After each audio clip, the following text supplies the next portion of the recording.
बैठे थे और बैठे बैठे सोचने लगे कि मैं बूढ़ा हो गया, दांत उखड़ने लगे, बाल सफेद हो गए, शरीर शिथिल हो गया, शरीर में झुर्रियां पड़ने लगी, बाल बच्चेदार हो गए और अभी तक मेरे मन में वैराग्य नहीं, भोगों के प्रति मेरे मन में ऊब नहीं, भगवत भजन की प्रेरणा नहीं, भगवत दर्शन की कोई इच्छा आकांक्षा नहीं। क्या मेरी लाश, मेरे प्राण क्या यहाँ राजभवन में ही निकलेंगे? क्या मेरी लाश को लोग हाय हाय करके राजभवन से उठाकर चिता पर जाकर जलाएंगे? क्या भगवान की मोहनी मूर्त का दर्शन किए बिना क्या मैं दुनिया से विदा होकर चला जाऊंगा? किसी ने उपदेश नहीं किया, किसी ने कथा नहीं सुनाई, किसी ने धिक्कार नहीं दिया, किसी ने प्रेरणा नहीं दी, अंत प्रेरणा प्रकट हुई, हृदय बोला, भीतर से आत्मा बोली, अरे पूरा जीवन निकल गया। और वहां से सीधे नीचे उतर कर आए तो शत्रुपा जी कक्ष में बैठी थी, संयोग से अकेली थी। शत्रुपा जी के पास आकर बैठे, बोले रानी धीरे धीरे धीरे धीरे मन में ये प्रेरणा आ रही है कि हम लोग बूढ़े हो गए, चला चली की बेला आ चुकी, चौथापन आ गया, बाल सफेद हो गए, शरीर झुक गया, बाल बच्चेदार हो गए। अब चलो बच्चों को राजपाट सौंपे और किसी तीर्थ में जाकर संतों के चरणों में बैठकर जीवन का अंतिम समय हरि भजन में पूरा कर जीवन लीला को पूर्ण करें, ऐसी मन में प्रेरणा हो रही है। आपका क्या मत है? शत्रुपा जी के भी नेत्र डबडबागे, राजन मैं तो बहुत दिनों से प्रतीक्षा कर रही थी, लेकिन संकोच के कारण से बोल नहीं पा रही थी। मेरी भी अब आपसे एक प्रार्थना है, कहो देवी। बोले बेग विलंबन करिए नृप और साजिए सब ही समाज,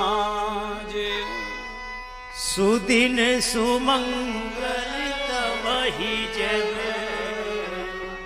राम होई जुबेरा।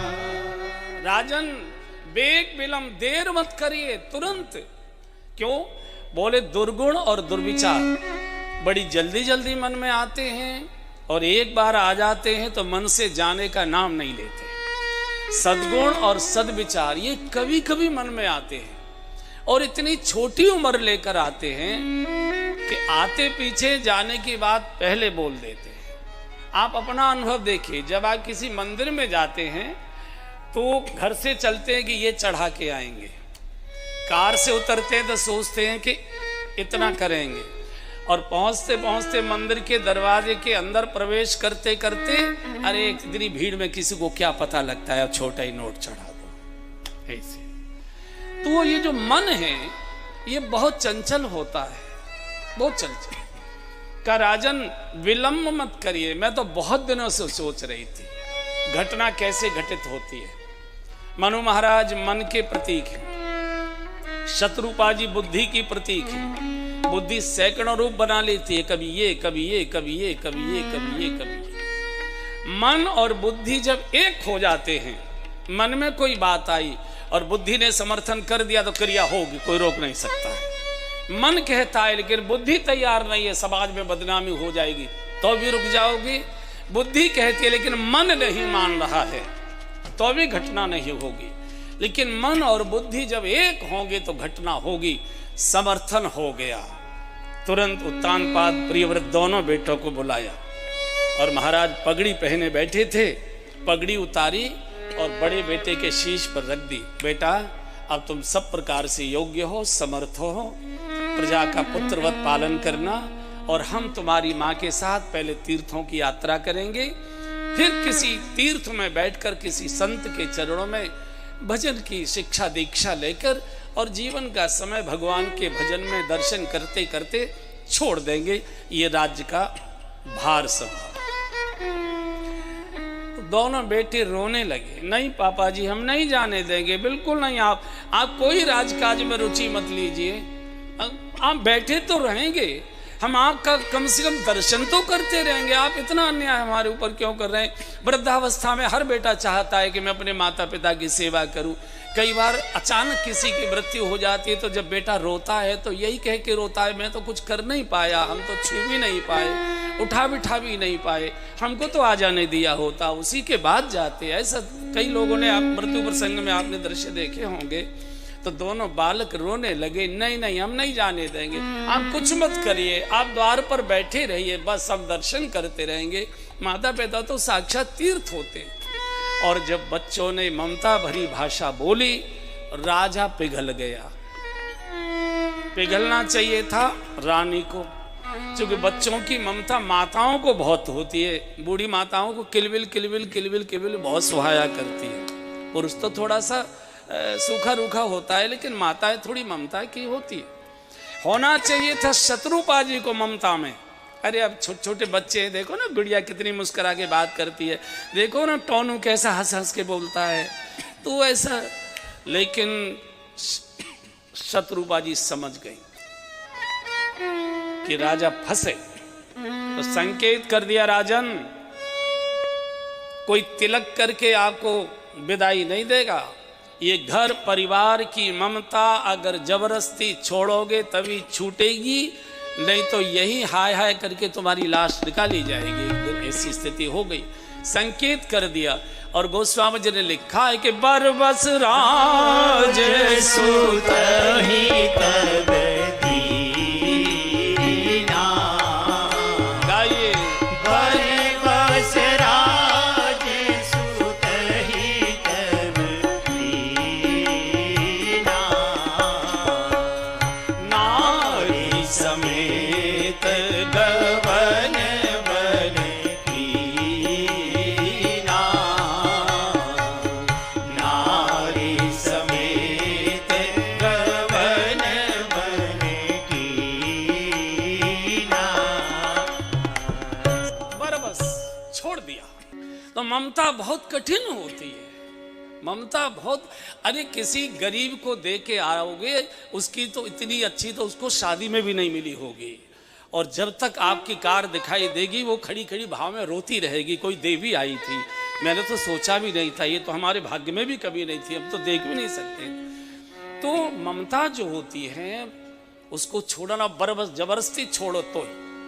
मनु महाराज सत्युग के प्रारंभ की बात कह रहे हैं कि जब बाल बच्चेदार हो जाएं, कारोबार संभालने योग्य हो जाएं, तो बच्चों को समर्पित करो और वन में जाकर भगवान के नाम का भजन करो।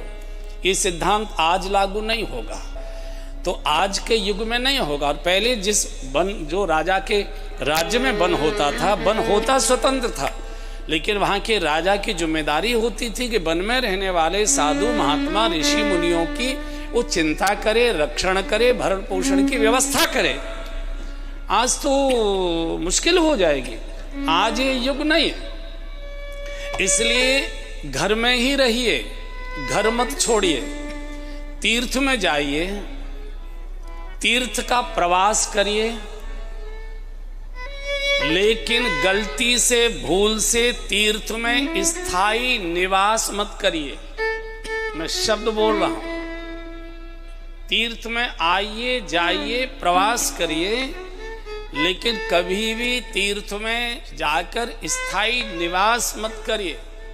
बाल बच्चे कारोबार संभालने योग्य हो गए, उनको अधिकार दे दीजिए, आप उनके सहयोगी सहायक बनिए। पहले बच्चे आपके सहयोगी सहायक थे, मालिक आप थे, अब बच्चों को मालिक बनाइए, अधिकार उनको दीजिए, निर्णय लेने का अधिकार उनको दीजिए, और आप उनके सहयोगी सलाहकार की भूमिका में रहिए। गरम गरम रोटी मिलेगी और सब लोग सम्मान देंगे, लेकिन अंत समय तक भी आप छोड़ना नहीं चाहते हैं, किच किच किच किच किच किच होती है, बहुत तनाव रहता है, बहुत मुश्किल होती है। बच्चों को ठीक से सलाह दीजिए, भुनभुनाइए भी मत। अगर बेटा पूछने भी आता है, बताने से क्या फायदा होता है, करना तो तुम्हें अपने मन की ही है, मानोगे तो तुम हो, नहीं तो आपने चोट लगा दी उसको। नहीं। और हो सकता है कि उसके निर्णय गलत हो, घाटे नफा, तो आपने भी तो घाटे नफा किए थे, ऐसा तो है नहीं कि आपने नहीं किया। उसकी पीठ थपथपाइए, चिंता मत करो, होते रहते, हमने बड़े बड़े घाटे किए थे, आगे बढ़ो, फिर सब चीजें ठीक हो। उनको निरुत्साहित मत होने दीजिए, बच्चे खिलाइए, सत्संग करिए, अच्छे अच्छे ग्रंथ पढ़ने का तब समय नहीं मिला था, उनका अध्ययन करिए, कुछ अच्छे काम करिए, किसी अच्छे परमार्थ के काम से जुड़ जाइए, किसी विद्यालय से, किसी मंदिर से, किसी गौशाला से, किसी धर्मशाला से, किसी अनाथालय से, कोई अच्छे काम से जुड़ जाइए, बच्चों का लालन पालन में सहयोग करिए, उनको उचित अच्छी सलाह दीजिए, घर को तीर्थ बनाइए, साधारण भोजन करिए, जितना समय मिलता है भगवत सुमिरन करिए, कथा कीर्तन प्रवचन सुनिए, और महीने 2 महीने के बाद अपने परिवार में बच्चों के पास आ जाइए। ये क्रम आने जाने का बनाते रहिए। और कब करें ये क्रम कब शुरू करें? जब बाल बच्चेदार हो जाए, बिल्कुल स्पष्ट सुनना है। तो जब अपने बेटे के यहाँ बच्चे का जन्म हो जाए, उधर अपनी बिटिया के यहाँ बच्चे का जन्म हो जाए, तो माता पिता को थोड़ा भीतर से बाहर आ जाना चाहिए। बाहर की बैठक में बैठो, बाहर के द्वार पर बैठो, ड्राइंग रूम में ज़्यादा बैठने की आवश्यकता नहीं है, उनको बच्चों को उछल कूद करने दीजिए। ऐसे ही तीर्थ में जाइए और वहाँ रहिए, भजन पाठ करिए और फिर चले जाइए। मैं फिर निवेदन कर रहा हूँ, तीर्थ का प्रवास करिए, तीर्थ का दर्शन करिए, लेकिन गलती से तीर्थ में स्थायी निवास मत करिए। कभी भी जिन्होंने भी भावना में आकर श्रद्धावशीभूत किसी अपने गुरुजी के यहाँ कमरा बना लिया और वहाँ रहना शुरू कर दिया, कुछ दिनों के बाद गुरुजी से ही बोलचाल बंद हो जाती है, गुरुजी से ही मुकदमा लड़ना पड़ता है और बड़ी मुश्किल हो जाती है। बिजली घर में बिजली के अधिकारियों के मकान बनाए जाते, जनता के मकान बिजली घर में नहीं बनाए जाते। हाँ, बिजली घर से कनेक्शन जोड़ लेना चाहिए और कनेक्शन कट न जाए, उसकी फीस जमा करते रहिए तो लाइट होती रहेगी, इसमें लाभ होगा।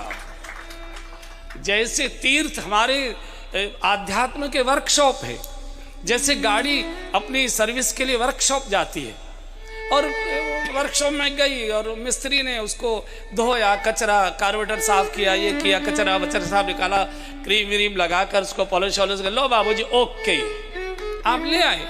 फिर आपने गाड़ी चलाई 4-6 महीने, फिर गाड़ी चली, फिर खसर खसर, अरे गाड़ी सर्विस मांग रही है, फिर खसर खसर, फिर ले गए, सर्विस कराई, फिर चले आए। और मैंने ऐसा सुना है, जो गाड़ियां लंबे समय तक वर्कशॉप में खड़ी रहती हैं, तो वहाँ के जो मिस्त्री होते हैं उन गाड़ियों के ओरिजिनल पुर्जे निकाल लेते हैं, नकली पुर्जे फिट कर देते हैं। मैं समझता हूँ मेरी बात समझ में आ गई होगी, पर मानोगे नहीं। कोई बात नहीं, अगर समझ में आ गई तो कभी कभी मन मान भी लेगा। आइए जाइए, सर्विस कराइए, चले आइए, ये क्रम बनाइए, घर को तीर्थ बनाइए।